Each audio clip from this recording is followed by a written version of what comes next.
Good morning and good afternoon, my dears. Eu chamei vocês de dears hoje, vocês viram lá em cima? Porque dears é queridos, queridas. É bem formal, mas era só para chamar de um jeito diferente. Seguinte, estou fazendo esse vídeo aqui rapidinho para explicar para vocês a second conditional, tá? Prestem bem atenção. Se vocês prestarem atenção direitinho, vai dar para fazer o exercício numa boa. Lembrando que, se você não lembra patavinas, meu Deus, patavinas é coisa de velho. Se você não lembra nada sobre as conditionals, é só assistir o primeiro vídeo, aquele que eu linkei ali, tá? Então, vamos lá. Então, pessoal, hoje a gente vai ver aqui sobre a second conditional, tá? Aqui é o livro de vocês, tá? Que tá na minha tela.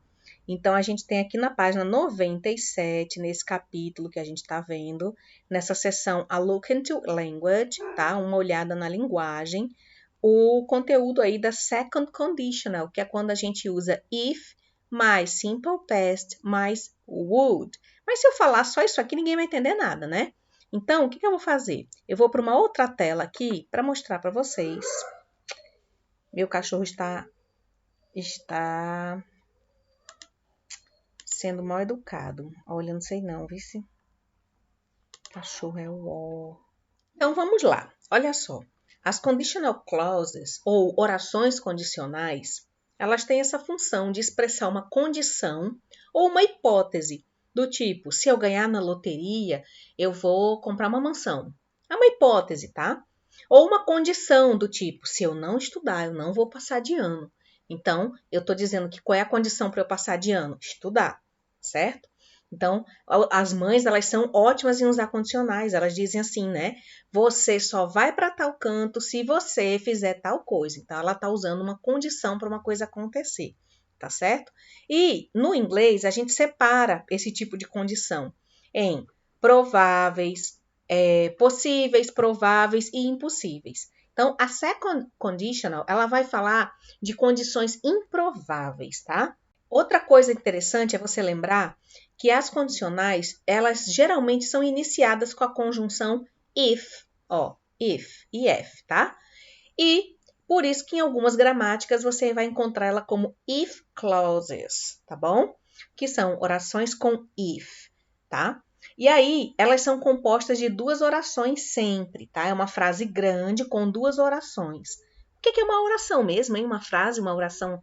Quando é que a gente sabe? Cada pedaço da frase que tiver um verbo, ali é uma oração, tá certo?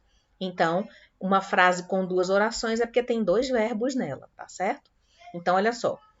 Uma frase composta aqui por duas orações. Uma vai ser a oração que anda com o if, ela que dá a condição, porque if quer dizer se, tá? E a outra é a oração resultante, que significa em inglês main clause. Olha essa daqui. If I have enough money, I will go to Japan. Se eu tiver dinheiro suficiente, eu irei ao Japão. Essa daqui não é uma second conditional, essa daqui é uma first conditional que a gente já viu, porque ela usa will, ó. Ela usa verbo no presente e usa o will. O que ele está dizendo aqui? Se eu tiver dinheiro suficiente, eu irei ao Japão. Qual é a oração condicional? É essa aqui que está com if, ó. Qual é a condição para ir ao Japão? Ter dinheiro suficiente. E se ele tiver dinheiro suficiente, o que ele vai fazer? Ele vai para o Japão. E aí você pode trocar ela de lugar.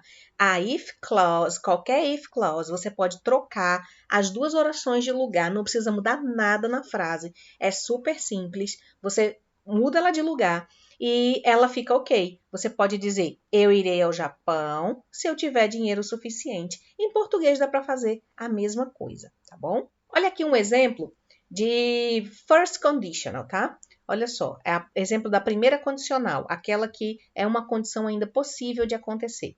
If you don't study, you won't pass your exams. Ela está toda na negativa. Ele está dizendo, se você não estuda, você não passará nos seus exames, né? Nas suas provas. Então, esse won't é a negativa daquele will que a gente viu ainda agora, que ele diz, I will go to Japan. Então, won't é will, mas not. Tá? Só para lembrar, a gente já viu isso esse ano. E foi em sala de aula, viu? Que eu revisei o will. Mais um exemplo aqui, ó, de first conditional. If you never try, you will never know. If you never try, you will never know. Olha como tá separadinha aí as duas orações. Eu posso até trocar elas de lugar. O que ele está dizendo aqui? Se você nunca tenta, você nunca saberá. Ou se você não tentar, você nunca saberá. Então, eu posso dizer, you never know if you never try. Você nunca saberá o que vai acontecer se você nunca tentar. Agora vamos falar da second conditional, tá? Olha só, a gente fala nela de situações imaginárias e irreais do presente. A gente expressa desejos, dá conselhos e sugestões. E também é na second conditional que a gente pode fazer aquelas frases assim, se eu fosse você, eu faria tal e tal coisa. Por que ela é irreal? Porque não tem como você ser a outra pessoa, de jeito nenhum, tá? É uma situação hipotética, tá? Qual é a formação dela? Ao invés de usar o verbo no presente, eu vou colocar ele no passado. Aqui está escrito simple past, mas é simple, sem esse S, tá, gente? E a outra oração vai vir com would, ao invés de vir com will, vai vir com would, tá? Porque você vai dizer eu faria tal coisa e não farei, certo? Eu vou dar uns exemplos já aqui embaixo. E o verbo depois, o verbo principal da oração resultante vem no infinitivo. Olha só essas daqui. If you studied, you would pass. Nessa situação aqui, a situação para a pessoa passar de ano já acabou. Então, a pessoa, tipo, já recebeu que está reprovado e alguém diz assim, if you studied, se você tivesse estudado, you would pass, você passaria. Então, ele está falando de uma situação até irreal, assim, não tem mais como dela dar certo. If I knew something about it, I would tell you. Se eu soubesse algo sobre isso, eu te contaria, tá? Então, como é que é feito esse contaria e esse soubesse? Esse aqui, ó, K-N-E-W, é o verbo know, de saber, tá? É o verbo know, que é K-N-O-W, no presente é know, de dizer I don't know. Então, aqui o passado dele é knew. Então, fica, if I knew something, se eu soubesse algo sobre isso, I would tell you. Tell é contar. Contar uma coisa para alguém. Não contar 1, 2, 3, 4, não, tá? Contar uma coisa para alguém. Então, você diz I would tell. Então, contar, contaria. Eu contaria para você, tá? If we had any money, we would lend it to you.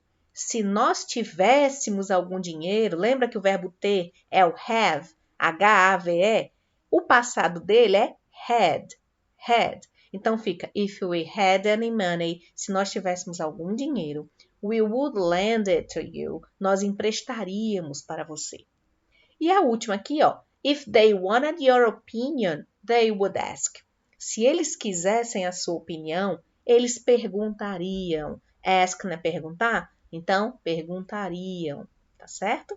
Olha esse quadro aqui. If you were my husband, dá para perceber que eles estão brigando, né? If you were my husband, I would poison your coffee. Se você fosse meu marido, poison é veneno e também serve como verbo, né? Envenenar. Então, aqui está o would. Deixa eu voltar aqui uma coisa para vocês verem. Olha só. Tá vendo que sempre tem would? Esse would, ele pode ganhar uma contração. Ele fica escondido. Igual quando a gente pega o is e coloca só apóstrofo S. Então, ele pode ficar escondidinho. Ele vira apóstrofo D apenas, tá? E aí você vai falar só um sonzinho do D. Então, foi o que ele fez aqui. I'd poison your coffee. If you were my husband, I'd poison your coffee. Meu Deus, olha o que ela está dizendo. Se você fosse meu marido, eu envenenaria seu café. Perigosa. E olha a resposta dele. If you were my wife, I'd drink it. Se você fosse minha esposa, eu tomaria. Ou seja, ele prefere morrer envenenado do que ficar casado com ela e ela não quer ficar casada com ele. E eu acho que no final eles vão ficar juntos. Mas ok. É porque isso aí é uma cena de um filme, tá? Antigo. Então eu sei que eles ficam assim. Briga, depois fica junto. Né? A maioria dos filmes são assim. Ok, aqui tem mais algumas situações, tá certo? Olha só. Esse rapazinho aqui tá numa festa e ele tá olhando para essa moça aqui muito formosa, tá? O nome dela é Tribufófila, mas ele não sabe o nome dela. Ele tá aqui, Ana, Julie, Kelly. Será que ela é a Ana, a Julie, a Kelly? Meu Deus. E aí, ele é muito tímido, ele tá aqui fazendo várias hipóteses. Olha só. If I remembered her name, I would talk to her. Se eu lembrasse o nome dela, eu falaria com ela, tá? E aí, depois ele pensa, if I talked to her, he would remember me. Se eu falasse com ela, ela lembraria de mim. If she remembered me, we would spend some time together. Se ela lembrasse de mim, nós passaríamos algum tempo junto, tá? Depois ele começa, ele nem falou com ela ainda, viu? Olha a surtada do doido. If we spent some time together, I would kiss her. Se eu passasse um tempo com ela, se nós passássemos um tempo junto, eu a beijaria. Rapaz, if I kissed her, he would fall in love with me. Se eu a beijasse, ela se apaixonaria por mim. E a última, if she fell in love with me, I would be very happy. Se ela se apaixonasse por mim, eu ficaria muito feliz, eu seria muito feliz. Lembra que o verbo be é o verbo... Meu Deus, meus gatos estão brigando aqui, que loucos. Ei, bichinhos, pare, vá pra lá, vá, que eu tô gravando aula. Ai. Vamos lá. Então, she would be very happy. O verbo be, como eu estava dizendo, é o verbo to be, é o verbo ser ou estar. Então, aqui é o verbo ser com would, seria. I would be very happy. Eu seria muito feliz. Então, é isso, meninos, tá? Agora a gente vai fazer um exercício. O primeiro exercício vai ser numa plataforma online, certo? E depois vai vir o exercício para vocês fazerem lá no caderno de vocês. Vamos em frente. Let's go on.